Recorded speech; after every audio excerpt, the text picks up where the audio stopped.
John Miller walks along the shoulder of the highway. His duffel bag hangs heavily on his shoulder, its straps worn from years of use. The air is damp, and the faint scent of rain lingers. His boots make a soft crunch against the gravel as he moves with a steady, purposeful gait. A streetlight flickers above, casting erratic shadows. In the distance, the sound of an engine grows louder. A police cruiser, its headlights cutting through the misty air, approaches. The vehicle slows as it nears John, eventually pulling over onto the shoulder, a few feet ahead of him. The red and blue lights begin to flash, painting the scene in alternating hues. John pauses, his face calm but his body visibly tensing. He adjusts the strap of his duffel bag and steps toward the cruiser with measured movements, stopping at a respectful distance. The driver's side door creaks open, and Officer Ray Carter steps out.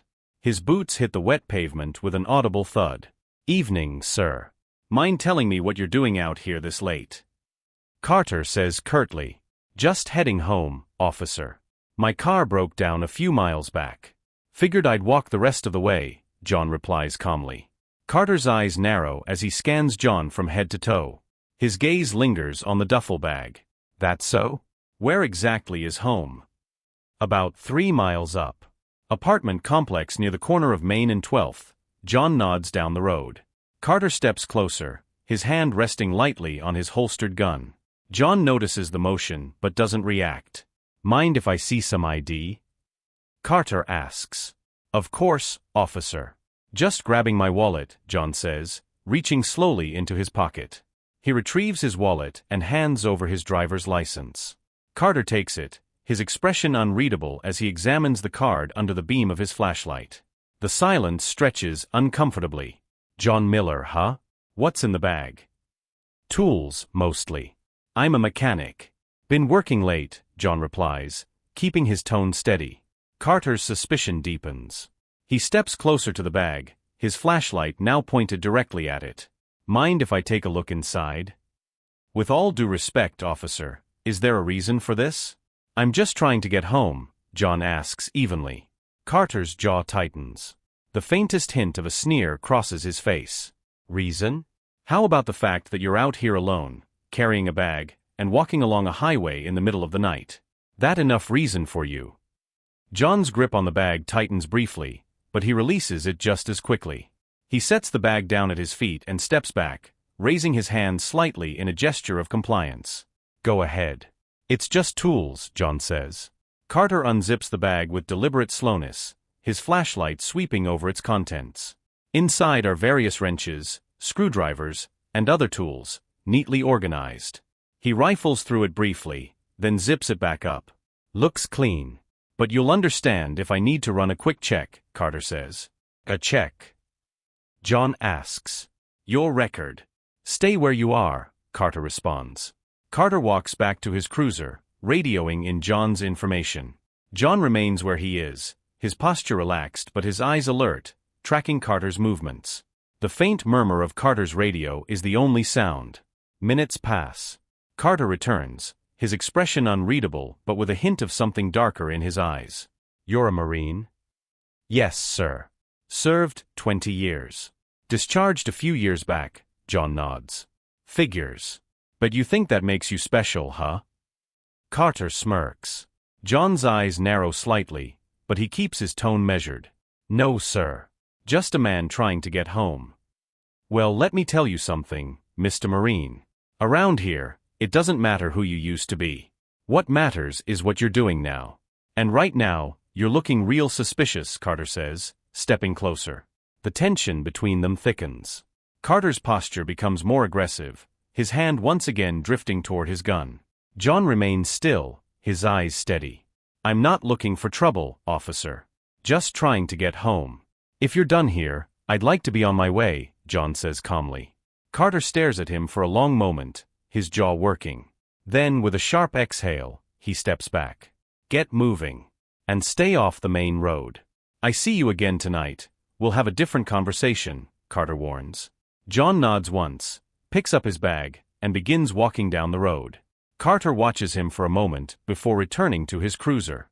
The flashing lights switch off, and the car pulls away, leaving John alone under the flickering streetlights. As John walks away, his expression hardens, the calm facade cracking just slightly. He adjusts the strap of his bag and glances back once, ensuring the cruiser is truly gone. Then, with a deep breath, he continues down the highway, his silhouette fading into the misty night. John continued down the highway, the mist clinging to his clothes as the faint glow of the streetlights faded into the distance. The world around him seemed eerily quiet, save for the occasional chirp of crickets and the faint hum of faraway cars. The tension from his encounter with Officer Carter lingered in his mind, an unsettling reminder of how precarious his position had become. The road ahead stretched endlessly, flanked by dense woods on either side. The calm didn't last long. A low rumble of an engine caught John's attention. He turned his head slightly, his sharp eyes spotting headlights cutting through the fog. The vehicle approached quickly, the hum turning into a roar. It was the same police cruiser. John's steps slowed, his instincts firing on high alert. The cruiser came to an abrupt halt about 50 feet behind him, the tires skidding slightly on the wet pavement. The door opened, and Carter stepped out, his silhouette framed against the flashing red and blue lights. His demeanor was different this time, tense, almost predatory. "Hold up." Carter's voice rang out, sharp and commanding. John stopped, his shoulders squaring as he turned to face the officer. His grip on his duffel bag tightened slightly, though his expression remained calm. Carter approached with measured steps, one hand resting on his utility belt. The other hovered near his firearm, not quite touching it but close enough to send a clear message. "I thought I told you to stay off the road," he said, his tone laced with irritation. "I'm on the shoulder," John replied evenly. "Just heading home, like I said." Carter stopped a few feet away, his eyes narrowing as he studied John. The mist swirled between them, adding an almost cinematic tension to the moment. "You know, the more I think about it, the more something doesn't sit right with me," Carter said. "What kind of mechanic walks this late at night, carrying a bag like that?" "The kind trying to get home after a long day of work," John answered. "Officer, I've already told you everything. Is there a problem?" "That depends," Carter said, taking another step closer. His voice dropped, taking on a more menacing tone. "Why don't we take a little ride back to the station, just to clear a few things up?" John's jaw tightened, but he didn't break eye contact. "I've done nothing wrong. I'm not going anywhere with you." Carter's lips curled into a sneer. "You think you've got a choice here? Let me tell you how this works. I ask the questions, and you do what I say." John's calm facade remained, though his muscles tensed subtly, ready for anything. "And I'm telling you, officer, that I've answered your questions. Unless I've broken a law, I'm free to go." The standoff was palpable. Carter's hand inched closer to his gun, his eyes narrowing as he weighed his next move. Before he could act, the rumble of another engine broke the tension. Both men turned their heads as a pickup truck emerged from the fog, its headlights illuminating the scene. The truck slowed as it approached, eventually stopping a few yards away. The driver, a middle-aged man with a thick beard and a friendly face, leaned out the window. "Everything all right here?" he called out. Carter's demeanor shifted slightly, his shoulders stiffening. "Just routine, sir. Move along." The man didn't move. His gaze shifted to John, who stood tall and steady, then back to Carter. "Doesn't look routine to me," the man said. "Man's just walking. You got him out here in the cold, grilling him like he's done something wrong." Carter's face flushed, his frustration evident. "This is official business. Keep driving." "Looks to me like the man's just trying to get home," the driver said, his tone firm but calm. "How about you let him be?" The air grew heavier. Carter glanced between the truck driver and John, his authority visibly challenged. The driver's steady presence seemed to embolden John, who took a small step forward. "Officer," John said, his voice level but resolute, "I think we're done here." Carter hesitated, his grip tightening on his belt. For a moment, it seemed like he might escalate further, but the truck driver's unwavering stare seemed to deflate him. With a sharp exhale, Carter took a step back. "Fine," he spat. "But watch yourself, Miller. This isn't over." Carter turned abruptly, stalking back to his cruiser. The truck driver waited until the police car pulled away before stepping out of his vehicle. He approached John, his boots crunching against the gravel. "You all right?" the man asked. John nodded. "Thanks for stepping in. Not sure how that would have ended otherwise." The man extended a hand. Name's Frank. Looks like you've had one hell of a night. John shook his hand. John. And yeah, you could say that. Frank gestured to his truck. Hop in. Let me give you a ride. Don't think it's a good idea to be walking out here alone with that guy still lurking around. John hesitated for a moment, then nodded. Appreciate it. As they climbed into the truck and pulled back onto the highway, the tension began to ease. But John couldn't shake the feeling that this was far from over. The encounter with Carter had left an indelible mark, and he knew it wouldn't be the last time their paths crossed. Frank drove on, his easy chatter providing a brief reprieve from the storm that still loomed on the horizon. Frank's truck rolled along the darkened highway, the cab illuminated by the faint glow of the dashboard. John sat silently in the passenger seat, his eyes scanning the road ahead while his mind churned over the night's events. Frank glanced at him briefly, sensing the tension radiating from his passenger. You've got the look of someone who's seen too much tonight, Frank said, his voice a mixture of concern and curiosity. John offered a faint smile. It's been a long day. But thanks for stopping back there. Not everyone would have done that. Frank shrugged, his grip steady on the wheel. Seemed like the right thing to do. That cop had no business hassling you like that. I've seen his type before. They like to throw their weight around when they think no one's watching. John nodded, his thoughts drifting back to Carter's sneering face and the veiled threats. He's not going to let this go, John said quietly. Frank's brow furrowed. You think he'll come after you again? John's gaze remained fixed on the road. I'd bet on it. The two men fell into a contemplative silence, the hum of the engine the only sound. The truck's headlights cut through the mist, revealing stretches of empty road flanked by shadowy trees. As they approached an intersection, Frank slowed the truck and glanced at John. Where's home? Frank asked. John gestured to the left. About a mile down that way. Apartment complex near the edge of town. Frank nodded and turned the truck down the indicated road. The mist grew thicker as they left the main highway, the headlights struggling to pierce the dense fog. The trees seemed to close in around them, their gnarled branches forming eerie silhouettes. As the truck rounded a bend, the faint glimmer of taillights appeared in the distance. Frank frowned, his grip on the wheel tightening. You see that? He asked. John leaned forward, his sharp eyes narrowing. Yeah. Looks like someone's parked up ahead. Frank eased off the accelerator, bringing the truck to a crawl. The taillights grew brighter, and the outline of a familiar police cruiser came into view. It was parked diagonally across the road, blocking their path. Damn it, Frank muttered. It's him, isn't it? John didn't answer. His jaw tightened as he watched Carter step out of the cruiser, his flashlight cutting through the fog. The officer's posture was rigid, his hand resting on his holstered weapon. Frank brought the truck to a stop, muttering under his breath. What the hell is he playing at? Carter approached the driver's side of the truck, his expression unreadable. Frank rolled down the window slightly, his voice cautious but firm. Evening, officer. Something wrong? Carter's gaze shifted from Frank to John, his lips curling into a faint smirk. Step out of the vehicle, he said, his tone leaving no room for argument.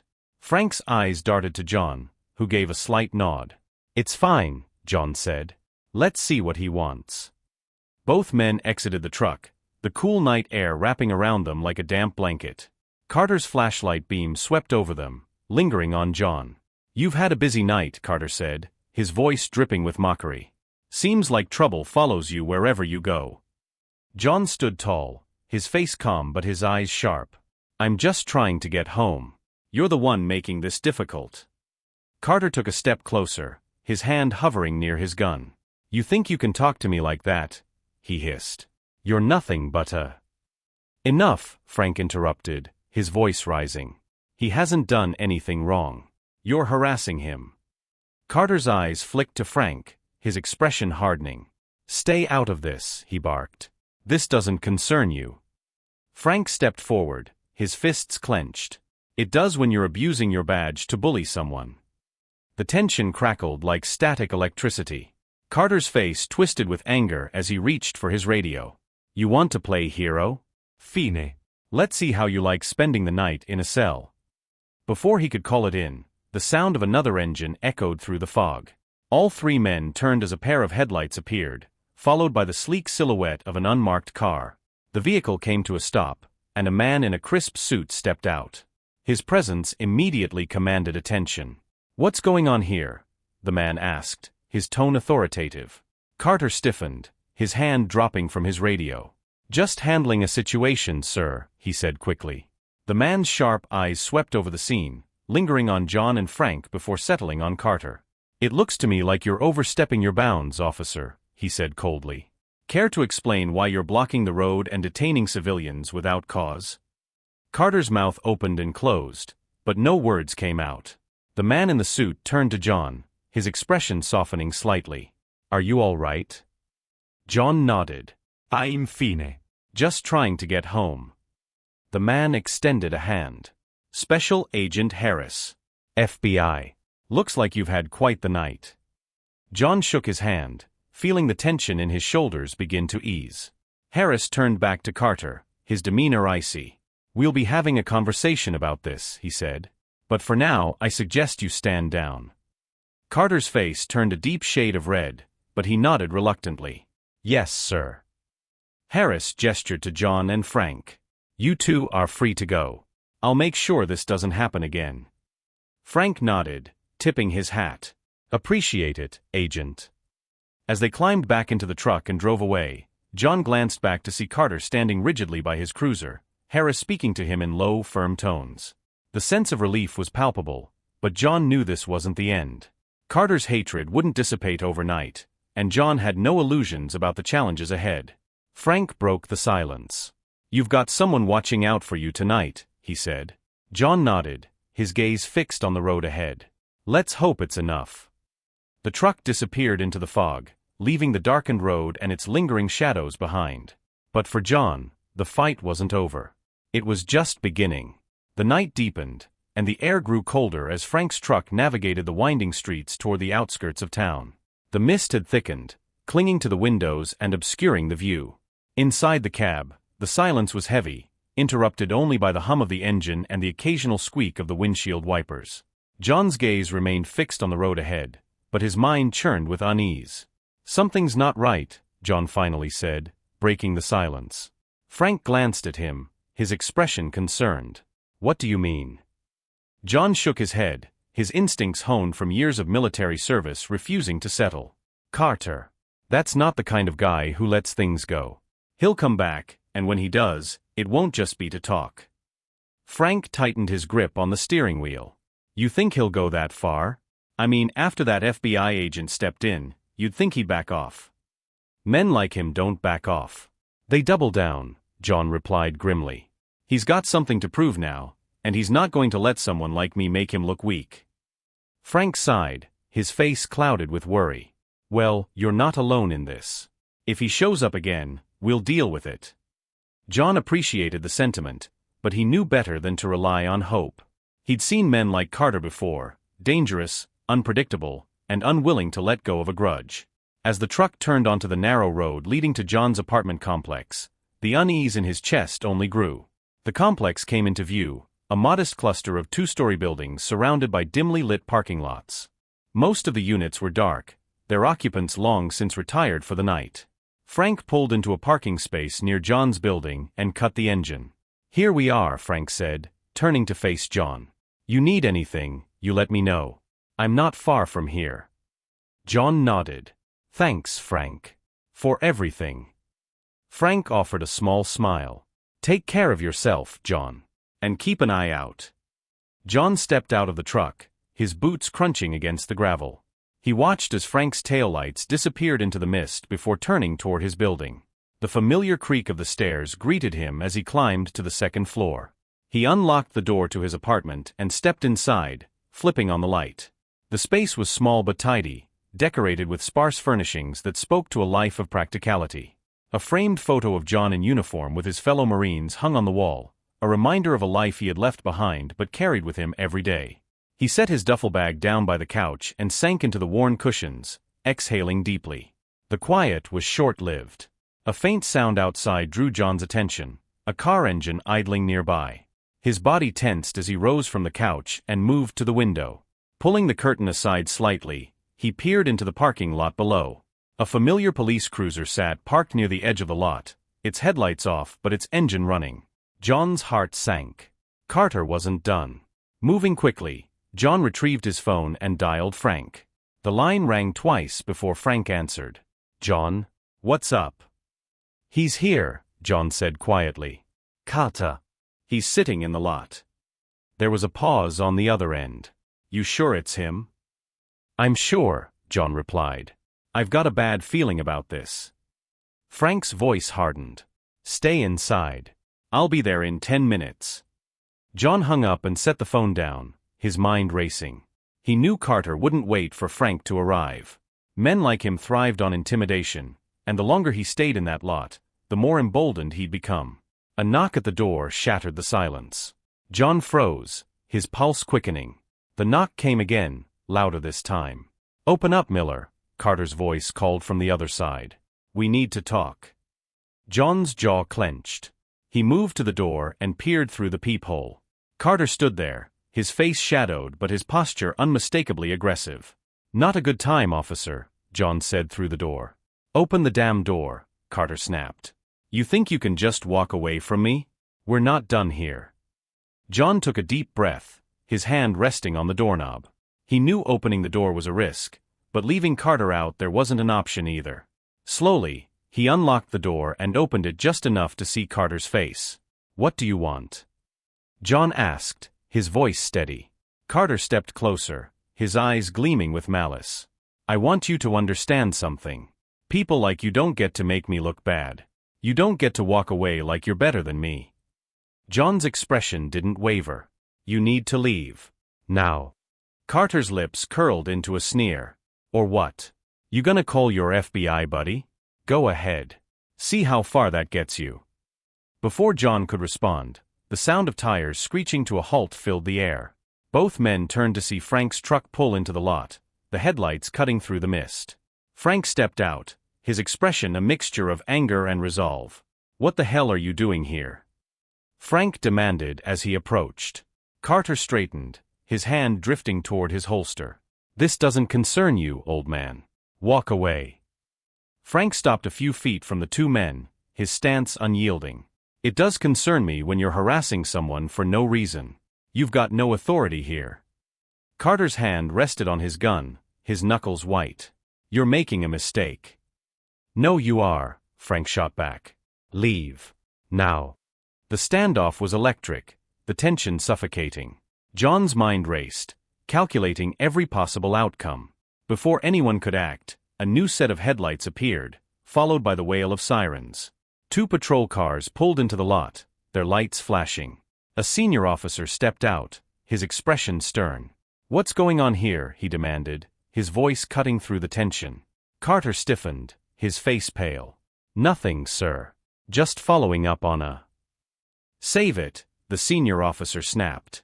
"I've already had a call about this. Stand down and return to your cruiser." Carter hesitated, his jaw working furiously, but he eventually nodded and walked back to his car. The senior officer turned to John and Frank. "You two all right?" John nodded. "We're fine. Thanks for showing up." The officer's gaze lingered on Carter's retreating form. "We'll handle him. You have my word." As the patrol cars drove away, the tension finally began to dissipate. Frank clapped a hand on John's shoulder. "You all right?" John nodded. "Yeah, but this isn't over." Frank sighed. "Maybe not. But you're not alone in this." John looked at his friend, gratitude evident in his eyes. "Thanks, Frank." The two men stood in the quiet parking lot, the mist swirling around them. The night wasn't over, but for the moment, they had won. The morning sunlight streamed through the cracks in John's curtains, casting faint patterns on the walls of his modest apartment. The events of the previous night lingered in his mind like a heavy weight. Despite the tension, John had managed a few hours of sleep, though it was restless and filled with fragmented dreams of confrontation and danger. He rose slowly, stretching his stiff muscles, and moved toward the kitchen to start a pot of coffee. As the rich aroma filled the small space, John's phone buzzed on the counter. The screen displayed Frank's name. He picked it up, his voice calm but laced with curiosity. "Morning, Frank," John greeted. Frank's voice was serious, a far cry from his usual easygoing tone. "Morning," John. You've got trouble coming your way. Carter didn't take last night lying down. I heard through the grapevine he's calling in favors. John frowned, his jaw tightening. What kind of favors? Let's just say he's not acting alone anymore, Frank replied. A couple of his buddies from neighboring precincts might be planning something. I don't know the details, but I thought you should be prepared. John's mind began calculating. He had dealt with worse odds before, but this wasn't a battlefield. It was his home, his life. Thanks for the heads up, Frank. I'll keep my eyes open. You need backup, you call me, Frank said firmly. Don't try to take this on alone. I appreciate it, John said, his tone sincere. I'll be in touch. He ended the call and stood in the quiet of his kitchen, the faint hum of the coffee machine the only sound. His gaze shifted to the framed photo on the wall, his younger self in uniform, surrounded by his Marine brothers. It was a reminder of the strength and resolve he carried, even in the face of adversity. The day unfolded uneventfully, but the tension in the air was palpable. John spent his time preparing, running through mental scenarios and ensuring his apartment was secure. He knew Carter wouldn't strike in broad daylight. Men like him preferred the cover of darkness and the advantage of surprise.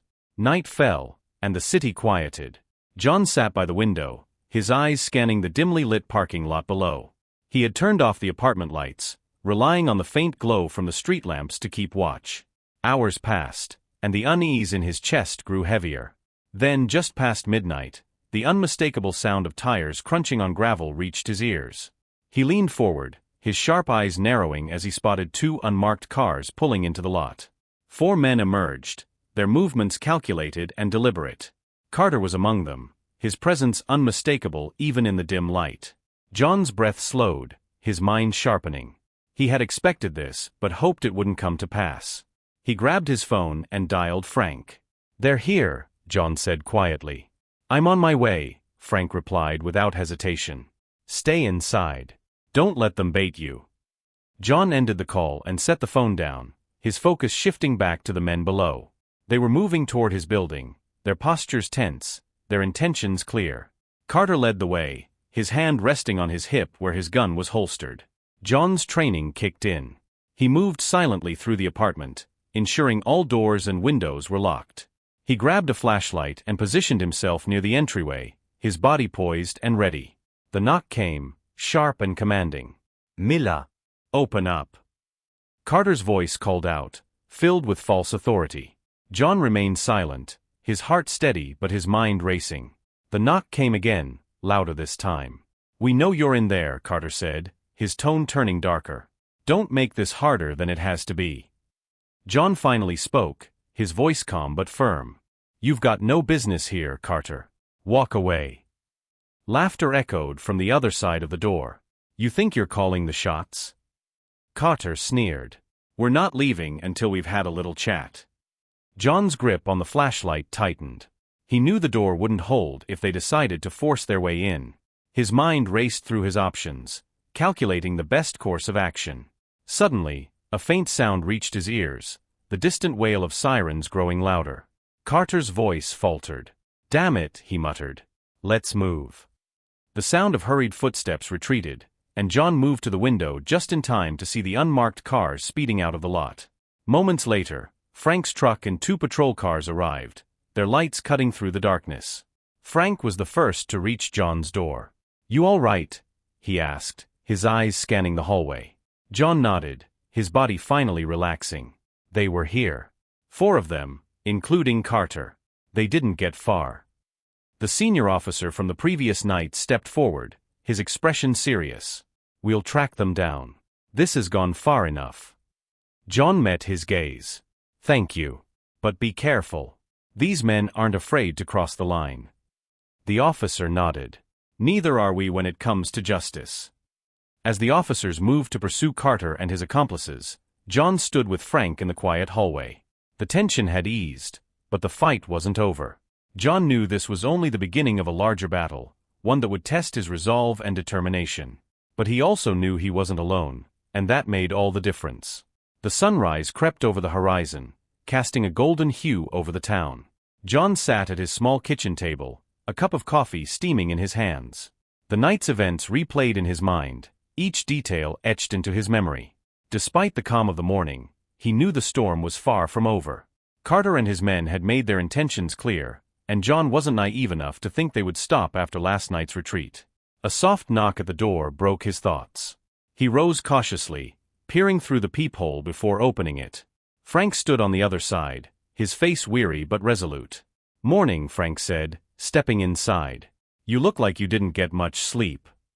John shrugged. "Hard to sleep when you've got a target on your back." Frank nodded, his expression grim. "The cops are tracking Carter and his crew, but they're slippery. They've gone off the grid for now." "They'll be back," John said, his voice steady. "Men like that don't let go of grudges easily." Frank leaned against the counter, crossing his arms. "You're right. That's why we need a plan. You can't keep sitting here waiting for them to make the next move." John's gaze drifted to the photo of his Marine unit on the wall. Memories of strategy sessions, covert operations, and high-pressure decision-making flooded back. "You're thinking we take the fight to them," he said. Frank's lips pressed into a thin line. "I'm saying we don't let them dictate the terms. We find them first. Cut this off before it gets worse." John considered this, his mind already forming a plan. "I'll need to know their movements. Someone they trust has to be talking." Frank's face lit up with a glimmer of hope. "I might have a lead. There's a guy, a mechanic I know, who's done some work for Carter and his crew. He's not fond of them, but he's scared. I think he might talk if we handle it right." "Let's pay him a visit," John said, already grabbing his jacket. The drive to the mechanic's shop was tense but purposeful. Frank explained that the man Greg had been coerced into helping Carter with vehicle repairs for years. He wasn't a criminal but had been dragged into their orbit through fear and necessity. The shop was a small run-down building on the edge of town, surrounded by rusting cars and scattered tools. John and Frank stepped inside, the scent of oil and grease heavy in the air. Greg looked up from under the hood of a car, his face immediately registering apprehension when he saw them. "What do you want?" Greg asked, his voice wary. Frank raised his hands in a placating gesture. "We're not here to cause trouble, Greg. We just need some information." Greg wiped his hands on a rag, his eyes darting between them. "Information? About what?" "Carter," John said bluntly. "And his crew. We know you've worked with them." Greg's face tightened. "I don't know anything. Even if I did, I wouldn't talk. You don't know what they're like." John stepped closer, his presence calm but commanding. "I know exactly what they're like. That's why we need your help. If we don't stop them, more people are going to get hurt. Maybe even you." Greg hesitated, his hands gripping the rag tightly. Frank chimed in, his tone softer. "Greg, we can protect you. But we need something to go on.